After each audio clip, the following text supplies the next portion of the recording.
were formative in the exemplary public service career of Judge Merrick Garland. And today, 15 of his former colleagues who worked with him in that prosecution to bring justice to the victims and survivors of the Oklahoma City bombing have written a letter to the leaders of our Senate to urge them to give Judge Garland a hearing and a confirmation vote and supporting Judge Garland's nomination to the U.S. Supreme Court. This anniversary is also a reminder of the importance of having a fully staffed, fully functioning Supreme Court, because the profoundly important work of that institution decides cases that are of importance to our law enforcement officers and prosecutors to ensure that they can keep our nation safe while ensuring that the people's constitutional rights are protected in the process. The letter that these 15 former colleagues of Judge Garland is a powerful testament to that cause of justice. And we are delighted to be joined by two of the signatories of that letter here today to talk more about Judge Garland, as well as distinguished members of the Senate. Let me start by introducing Beth Wilkinson, who was a trial prosecutor in the Oklahoma City bombing prosecution and who worked with Judge Garland. Beth. Good morning. My name is Beth Wilkinson, and 21 years ago, I joined the prosecution team of the Oklahoma City bombing cases. That case and those investigations were run by Judge Merrick Garland. Judge Merrick Garland left on April 20th to go to the scene of the most horrific crime at the time on U.S. soil. Merrick was a relentless and wonderful, devoted public servant who did his job every single day to ensure that the crime scene was investigated properly, that we adhered to every rule of law, and perhaps most importantly, that we honored the victims and the survivors who had lost almost everything that day on April 19th.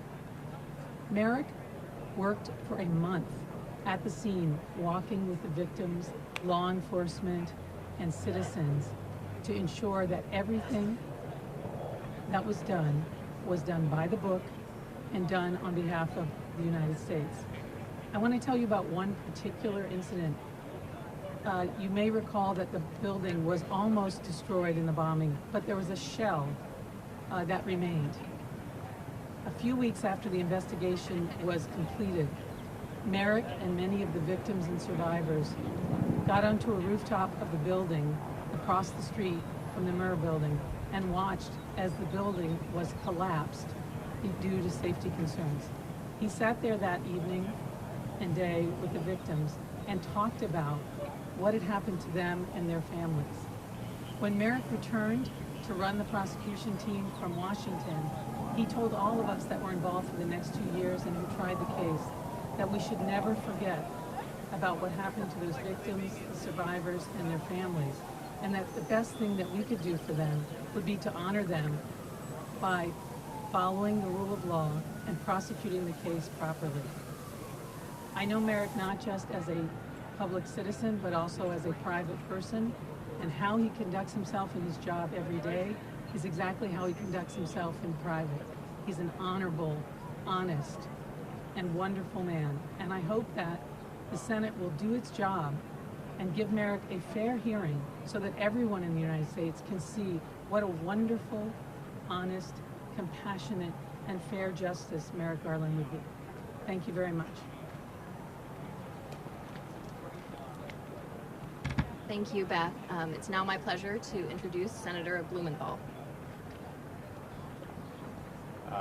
First of all, my thanks to Elizabeth Wydra and the Constitutional Responsibility Project for bringing us together today in this profoundly important event.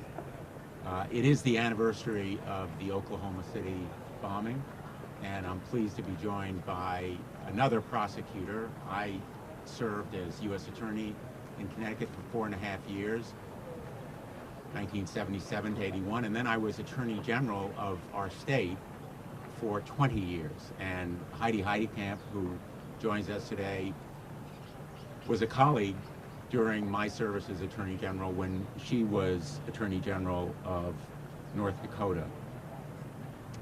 My career and Merrick Garland's actually intersected more than 20 years ago when I was the U.S. Attorney and he was a Justice Department lawyer.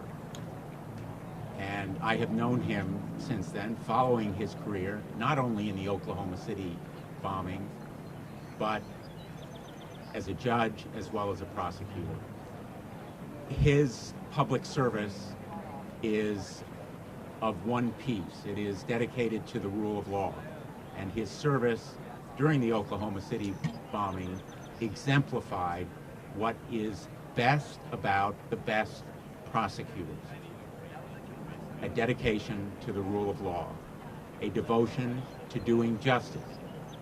There is a saying which I used to have on my wall as a prosecutor from Justice Jackson, who served as the Attorney General of the United States, roughly to the effect that the highest responsibility of a prosecutor is not to win convictions, but to do justice. And that's what Merrick Garland did in Oklahoma City. He did that prosecution by the book. He used subpoenas, even when evidence was volunteered. He maintained the integrity of evidence, even when there were temptations to cut corners because there might never be a contest.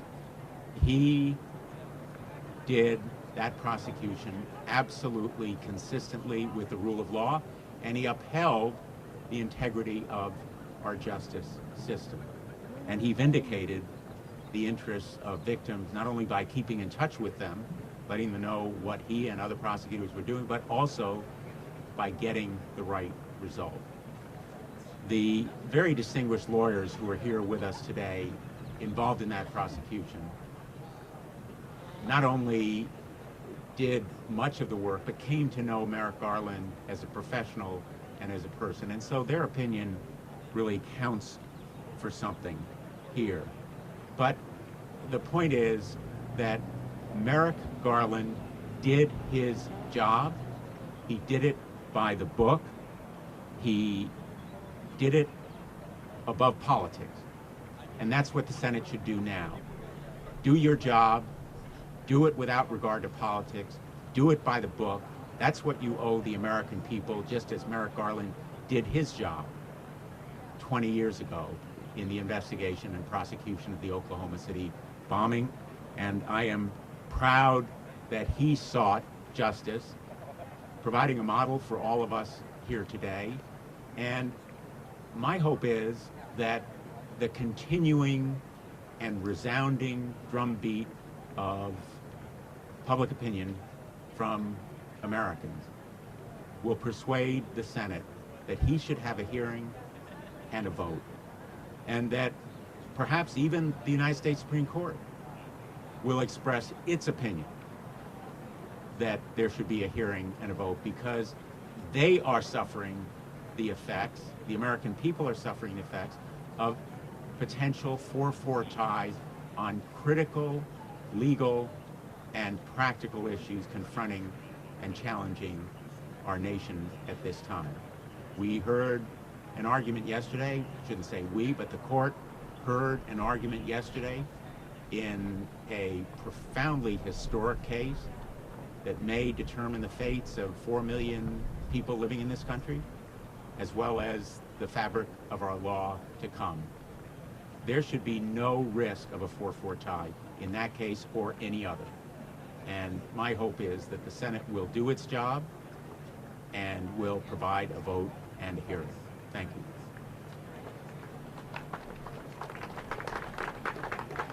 Thank you, Senator Blumenthal, and thank you for doing your job. We appreciate it very much. And now I'm delighted to introduce Senator Heitkamp. Thank you. Thank you so much. Unlike Richard, I just met Judge Garland. I didn't know him. I didn't have a role in confirming him when he first went through the process on the D.C. Circuit Court. I have had a chance to sit down and visit with him. But I'm here today not to persuade anyone that he's the right person for the U.S. Supreme Court. I'm here to say everyone deserves their day in court.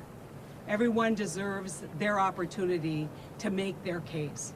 And so while we hear groups already deciding about this candidate without even a hearing, I think that's the worst. of what happens in Washington, D.C. Without even an opportunity for a hearing, people have made up their mind. That is absolutely the wrong path forward if we are going to be a country that respects the rule of law. And so it is critically important that we spend time every day talking about how important that 9th seat is on the Supreme Court, but more importantly, when you have someone with an incredibly, an incredible distinguished record, both as a prosecutor who cared about victims, who cared about doing the right thing as a prosecutor, didn't cut corners, absolutely meticulously prosecuted one of the most difficult cases ever to come to the courts in America. When you have someone who has served so admirably and so well on the second most powerful court in the country, I just ask one simple question. Does he deserve his day in court? Does he deserve an opportunity to talk about what kind of jurist he's going to be when he comes to the United States Supreme Court? And the answer clearly is yes. And when we become a country that cuts corners on process, that decides what we're going to do with candidates without ever having an opportunity to take this to committee, to take this to the court of public opinion on facts and not speculation, to not hear from the candidate, we get diminished. This process becomes diminished. And so it is absolutely critical that we do our job in the United States Senate. And it's not about political line drawing. It's about common sense. It is about who we are as an institution. It's an about 11% approval rating for the United States Congress in an environment where people think we don't get our job done. Well, this is a classic example of not wanting to do our job. And I would maintain to you the reason why so many people don't want him to have a hearing is they don't want the American public to hear from him. He's an incredibly accomplished and thoughtful person. Not only does he bring an incredible record on the bench in the D.C. Circuit, an incredible record serving this country in the as an assistant U.S. attorney, doing some of the most difficult prosecutorial work that was done in America in the last century, but he also tutors small children. He also has a passion for making things better, not just on a big scale, but on a micro scale. And I would maintain to you the reason why we are not seeing him in a hearing is because they're afraid he'll be too good. They're afraid that his case will be so persuasive, as he was persuasive to that jury in Oklahoma City. His case will be so persuasive, we'll have no other choice than to make him the 9th member of the Supreme Court. And so it is time we do our job. It is time we respect people who step up, who offer themselves for service by at least letting them have their access to process. And it is time we respect the institution of the United States Senate by stopping playing politics with important decisions and make sure that our country is the country that's been designed by the Constitution. And so proud to stand here with my great friend. I like to call him General Blumenthal. We think that was a pretty important job, but Senator Blumenthal, who served Connecticut so ably and who understands these issues at a very detailed level. And so thank you for stepping forward. Thanks to the prosecutors who are here who talk about the quality of person.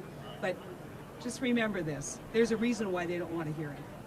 There's a reason why they don't want a hearing, because this is a man who I think has the capability of persuading the American public that he deserves that seat on the Supreme Court. Thank you, Senator Heitkamp, for your hard work and dedication to this issue and for your powerful remarks here today. It's my pleasure to introduce our last speaker, who was a prosecutor during the initial stages of the Oklahoma City prosecution and worked with Judge Garland, Donna Bucella. Thank you and good morning. I'm Donna Bucella. I'm a former career prosecutor. I had the privilege of working with Judge Garland at Justice, but I got an opportunity to see up close and personal the day after the Oklahoma City bombing, when we both went to Oklahoma City. When we got there were rescue workers there. There were fire rescue dogs there. and they were looking for survivors and the individuals that were victims of this catastrophic event on American soil. Merrick and I had an opportunity to go through the building. The smell of the aftermath of the bombing was still there. We walked through the Murrah building. We went to the daycare center. Neither of us said anything, not until about 20 years later, about the emotional impact of that site. We then walked upstairs and saw that there was a chair and a desk with someone's jacket on the chair and a can of Coke and papers. And less than a foot away, there was nothing. Merrick Garland is a man who followed the rule of law.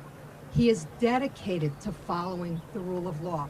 And I worked with him and saw the tireless hours that he spent to make sure that there were no corners cut, to make sure that an investigation, which involved at least 8 different jurisdictions around the United States, were coordinated through Oklahoma City.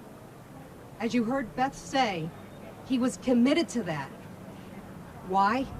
Because we owed the people of Oklahoma City just that. He worked tirelessly with the federal, state, and local officials, with all of the agents, the first responders, and the victims. He wanted to make sure that their voice was heard, that this did not happen for no reason. Merrick is truly committed to the law, as he has dedicated himself to the bench the last 2 decades. I know Merrick. I know him personally, but I know him professionally. And as Beth said, what you see is what you get. He's as honest as the day is long. He is so committed to this nation. He deserves a hearing. Please provide him that courtesy. He would be a fantastic jurist. He has committed his life to this nation. Thank you.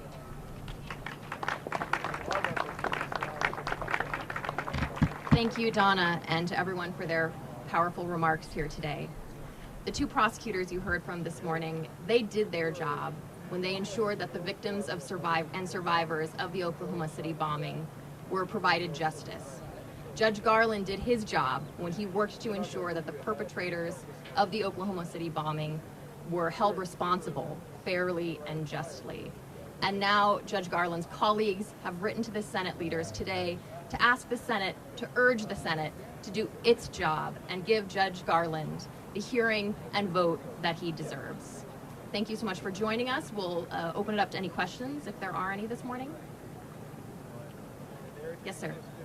Senator Blumenthal, you said that you wanted the Supreme Court to kind of weigh in. Are you concerned that that's maybe a division of the 3 branches of government? You have obviously the judiciary shouldn't necessarily be intervening with the legislative. What's your thoughts on that? You know, it occurred to me, going back to the history under President Roosevelt, that Chief Justice Hughes actually expressed his view, in fact his opposition to the court packing plan that FDR proposed. He did it in response to a request from the Senate or the Congress, but nonetheless he did it. And maybe it's time for the United States Supreme Court to tell the Congress and the American people about the great dangers and damage that would be done by a continuing vacancy over, in effect, 2 terms or 2 years of the court. But I think that the message today, do your job just as Merrick Garland did his job, is something that the American people appreciate and understand, wholly apart from whatever the court might say about it.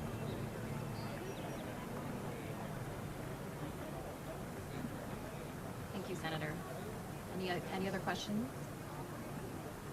Yes, ma'am. This was Senator Heitkamp. After meeting with Judge Garland a couple weeks ago, I know you said that you weren't quite ready to say whether or not you were ready to confirm the judge. And it seemed like you made similar comments today, but I just wanted to directly ask the question, do you think that you would vote to confirm Merrick Garland?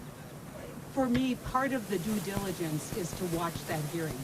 part of making sure that we've covered all the bases. This is an incredibly important decision. No one should underestimate that, is actually seeing that dialogue that happens between the committee and the candidate. Now, I can tell you, having met him, and I think I said this after that meeting, how incredibly impressed I was, what a lovely meeting we had, and that my opportunity to meet him one-on-one was just to get the measure of who he was as a human being. And I can tell you that, you know, his record of service, whether it was in Oklahoma, whether it was with the Unabomber case, but then on the DC Circuit Court as a collaborator, as somebody who tried to bring the court together to move towards unanimous decision making. And then his work with children in the district, recognizing that not everything happens at above, that in small ways we can make a difference. He's an incredible human being. I want him to have the opportunity to further persuade the United States Senate that he should be the 9th member of the Supreme Court. Until you have a hearing, and until I see him in a hearing answering questions, I don't think I can finally make up my mind. And that's why this hearing is so important. I mean, it's not a formality.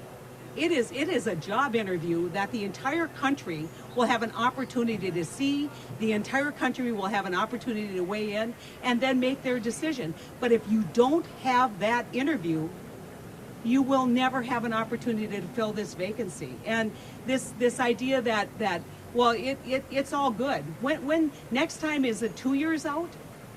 2 years, then we let the people decide, and I don't know what that means anyway. You know, so I think that one of the things that we do way too often in the Congress, and it's symptomatic here, is we kick the can down the road. We wait for the next Congress to make a tough decision. We wait for the next Congress so that we don't ruffle any political feathers here. And it has led to, I think, a huge problem for the United States Congress in terms of our opportunity to actually get public support for what we do here. And so what I would say is, until he's had the formal job interview, I'm not ready to make a decision. But I want that formal job interview so we do our job in the United States Congress and either say yes or no to this nominee and then move to another nominee if the answer is no. You know, I might just add, I think that's an important question. I think that's a really important question. And I haven't been telling any of my colleagues how they should vote. I have an opinion. I'm going to be at the hearing as a member of the Judiciary Committee. That hearing is always important in learning about a nominee, good and bad. And it's a way of Justice Garland making his case, just as he did at the Oklahoma City bombing through his investigation.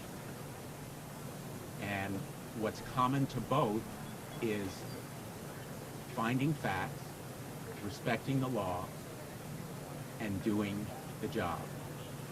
The refusal even to give him a hearing and a vote is a mockery of our system of justice that was sought in the Oklahoma City bombing. It's a mockery of our justice system to deny Justice Garland what the rule of law should provide, a hearing and a vote. Thank you, Senator. I think with that, we'll wrap up. Thank you so much for being here. Thank you to Donna and Beth for their service, and thank you to Senators Blumenthal and Heitkamp for your service and for being with us here today. Thank you. Thank you.